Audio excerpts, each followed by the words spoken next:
ఈరోజు మన వీడియో వచ్చి అన్నదాత సుఖీభవ పెట్టుబడి సాయంగా రైతులకు ఆంధ్రప్రదేశ్ ప్రభుత్వం అందజేయదలుచుకున్న 20,000 రూపాయల్ని 3 విడతల్లో ఇవ్వదలుచుకుంది.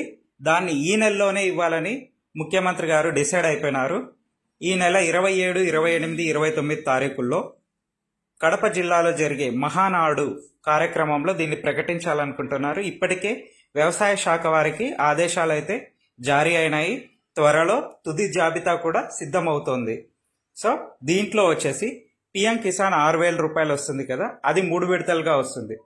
అలాగే ఈ నెలలో వచ్చే పిఎం కిసాన్ 2,000 ప్లస్ అన్నదాత సుఖీభవ 5,000 రూపాయలు, టోటల్గా 7,000 రూపాయలు రైతుల ఖాతాలకైతే జమ అవుతుంది. దీన్ని పెట్టుబడి సాయంగా రైతులకి ఎంతో కొంత ఉపయోగపడుతుంది.